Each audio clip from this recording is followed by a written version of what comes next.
तर मुलांनो, मागच्या तासामध्ये आपण ट्रबल शूटिंग अँड रेमेडी हा पॉइंट बघितलेला आहे. तर आपण हे जे इंडस्ट्रियल आणि कमर्शियल वायरिंग जे आहे, ह्या इंडस्ट्रियल वायरिंगचे वेगवेगळे प्रकार आपण बघितले, कमर्शियल वायरिंगचे वेगवेगळे प्रकार बघितले. आता या वायरिंग मध्ये होणारे संभाव्य दोष, that is called as trouble shooting, आणि आपण त्यावर केलेली उपाय त्याला आपण रेमेडी म्हणतो.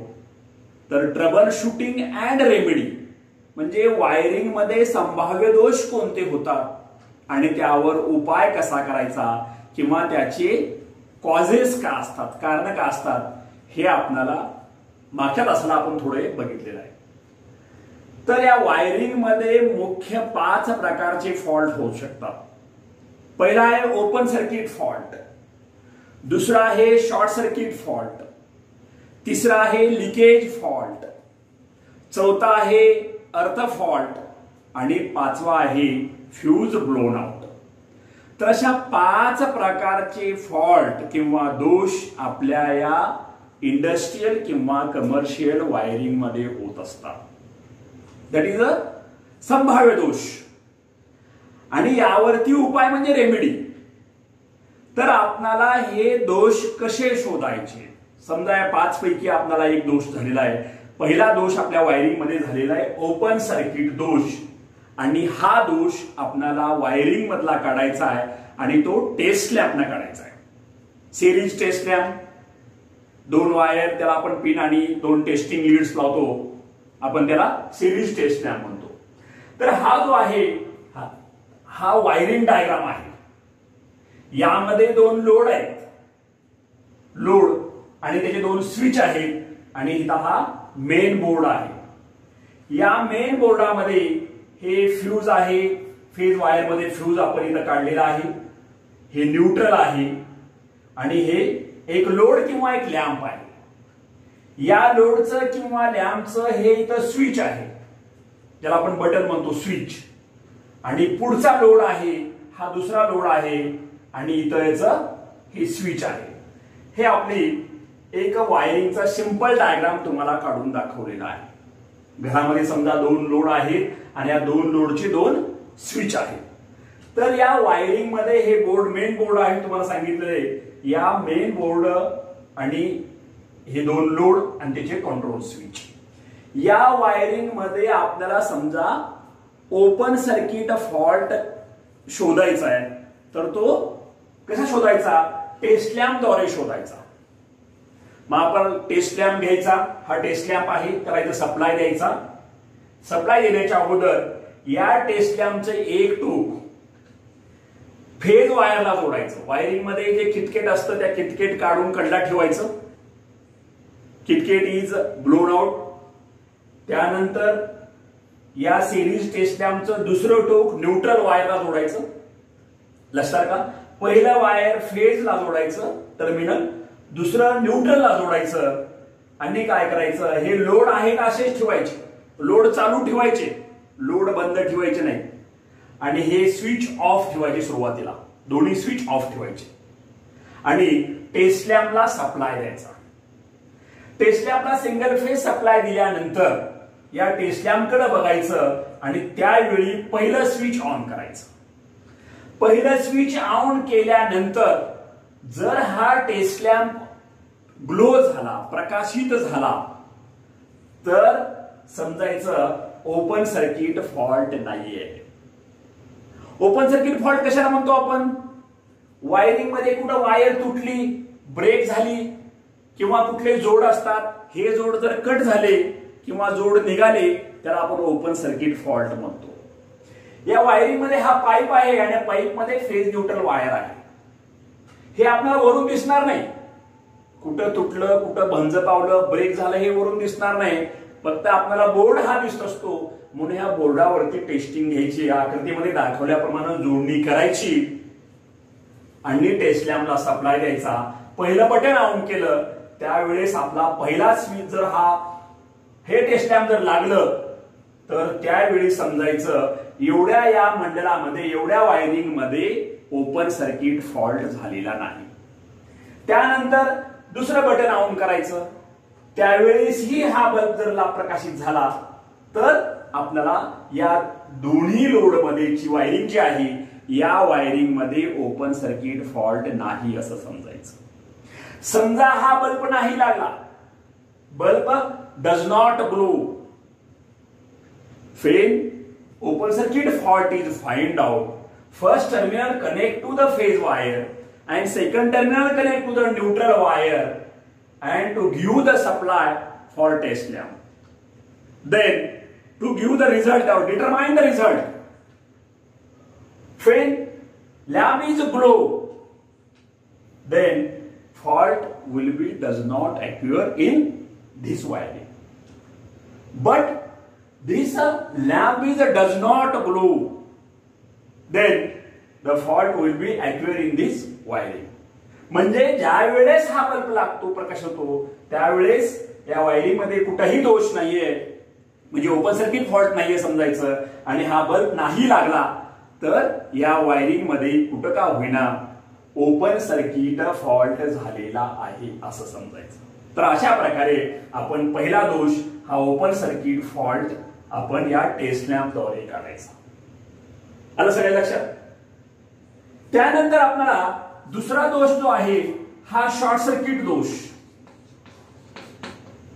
शॉर्ट सर्किट फॉल्ट या वायरिंग मध्ये आपल्याला शोधायचा. शॉर्ट सर्किट म्हणजे काय? वायरिंग मध्ये फेज आणि न्यूट्रल एकत्र होणे, वायरिंग मध्ये 3 फेज वायर असेल तर 2 फेज एकत्र होणे, अशा प्रकारचे जे फॉल्ट होतात त्याला आपण शॉर्ट सर्किट फॉल्ट असे म्हणतो. ह्या शॉर्ट सर्किट फॉल्ट संभाव्य दोष मध्ये आपल्याला आहे. आकृतीमध्ये काय करायचं, आकृती सेम, परंतु हे लोड काढून ठेवायची. यामध्ये फरक असा आहे, लोड ठेवायची नाही. या ठिकाणी लॅम्प असेल तर लॅम्प कडला काढून ठेवायचा. आकृती सेम आहे, आकृती सेम आहे.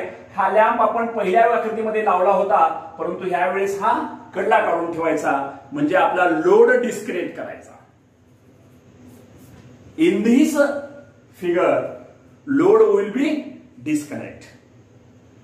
आणि ह्याच्यामध्ये हा फ्यूज पण काढून ठेवायचा आणि पहिल्या प्रमाणात आकृती डायग्राम काढायची. फक्त बदल काय केला, फक्त हे लोड कडला काढले, लोड ओपन केले. बल्ब असेल तर कडला काढून ठेवायचं, किंवा दुसरा काय लोड असेल, इस्त्री असेल, हीटर असेल, सिगडी असेल तर ते डिस्कनेक्ट करायचे, याच्यामधून डिस्कनेक्ट करायचे. आणि पूर्वीप्रमाणे काय करायचं, सिरीज टेस्ट लॅम्प घ्यायचा आणि ह्या सिरीज टेस्ट लॅम्प एक पूर्वीप्रमाणेच एक फेज वायरला जोडायचं एक टोक, दुसरं टोक हे न्यूट्रल वायरला जोडायचं आणि सिरीज टेस्ट लॅम्पला 230 व्होल्ट सिंगल फेज सप्लाय द्यायचा. पहिलं बटन चालू करायचं, स्विच चालू करायचं.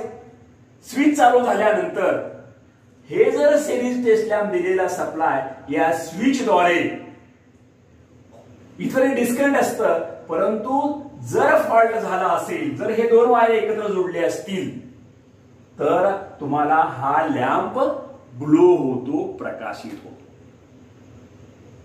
जर हा लॅम्प ग्लो झाला तर शॉर्ट सर्किट फॉल्ट झाला म्हणून समजायचं. जर बल्ब लागला तर, जर बल्ब नाही लागला, when lamp is does not glow, then short circuit fault will be does not occur in this wiring. अशाच प्रकारे दुसरं बटन चालू करायचं, दुसरं स्विच चालू करायचं आणि या लॅम्प कडे बघायचं. त्याही वेळी जर हा लॅम्प प्रकाशित झाला तर शॉर्ट सर्किट झाले म्हणून समजायचं. आणि या लोड मध्ये शॉर्ट सर्किट असेल किंवा या लोड मध्ये शॉर्ट सर्किट असेल किंवा वायरिंग मध्ये शॉर्ट सर्किट असेल ते आपण परत शोधावं लागतं, त्याला शोधून काढावं लागतं. हे झालं शॉर्ट सर्किट दोष. त्यानंतर आपल्याला बघायचा लिकेज दोष, तिसरा आहे लिकेज फॉल्ट.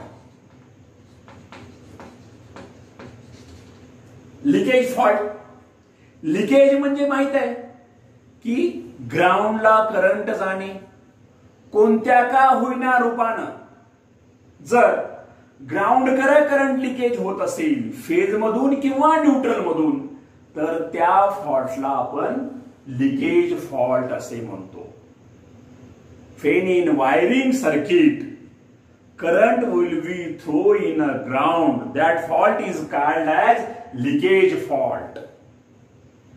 हा लिकेज फॉल्ट आपल्याला जर शोधायचा असेल तर टेस्ट लॅम्प कसा शोधायचा तुम्हाला मी सांगतो. नेहमीप्रमाणे टेस्ट लॅम्प जोडायचं. सॉरी एक मिनिट, काय करायचं, टेस्ट लॅम्पचं एक टोक न्यूट्रलला जोडायचं आणि दुसरं टोक अर्थ वायरला जोडायचं. अर्थ वायर इंडस्ट्रियल वायरिंग मध्ये किंवा कमर्शियल वायरिंग मध्ये अर्थिंग असते. तिसरी वायर ही ग्रीन वायर असते, ही अर्थिंग वायर असते. आणि ह्या अर्थ वायर आपण इथे दाखवली नाहीये. ही अर्थ वायर यामध्ये एक असते. एक टोक ह्या अर्थ वायरला जोडायचं आणि दुसरं टोक न्यूट्रलला जोडायचं. न्यूट्रलला, फेजला नाही जोडायचं. टेस्ट लॅम्पचं पहिलं टोक अर्थ वायरला आणि दुसरं टोक न्यूट्रल वायरला जोडायचं. त्याही वेळेस हे तुमचे लॅम्प सगळे डिस्कनेक्ट करायचे आणि सिरीज टेस्ट लॅम्पला सप्लाय द्यायचं आणि स्विच ऑन करून बघायचं. जर बल्ब डिम लागला, बल्ब जर डिम लागला तर यामध्ये लिकेज फॉल्ट आहे असं समजायचं. काय काय करायचं परत सांगतो मला मी. टेस्ट लॅम्प घ्यायचं, टेस्ट लॅम्पचं एक टोक अर्थिंग वायरला जोडायचं, दुसरं टोक न्यूट्रल वायरला जोडायचं. टेस्ट लॅम्पला सप्लाय द्यायचा आणि स्विच ऑन करायचं. पहिलं वायरिंग मधलं एक पहिल्या लोडचं पहिलं स्विच ऑन करायचं. जर हा टेस्ट लॅम्प मंद लागला, कमी प्रमाणात ग्लो झाला, प्रकाशित झाला कमी प्रमाणात, तर त्यावेळेस या वायरिंग मध्ये संबंधित लोडच्या वायरिंग मध्ये लिकेज फॉल्ट आहे असं समजायचं. समजा हा बल्ब लागलाच नाही, बल्ब लागला नाही तर त्यावेळेस या वायरिंग मध्ये लिकेज फॉल्ट नाही असं समजायचं.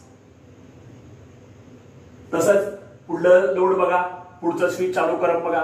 असे अनेक लोड असतील आपल्या वायरिंग मध्ये, आपल्या बिल्डिंग मध्ये, आपल्या इंडस्ट्रीमध्ये अनेक लोड असतील.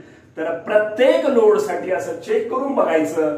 त्यावेळेस जर बल्ब लागला, डिम प्रकाश बल्ब लागतो, कारण ग्राउंड कडे करंट गेला असतो, त्यामुळे बल्ब हा कमी प्रकाशित होतो. कमी प्रकाशित झाला तर लिकेज फॉल्ट आहे असं समजायचं.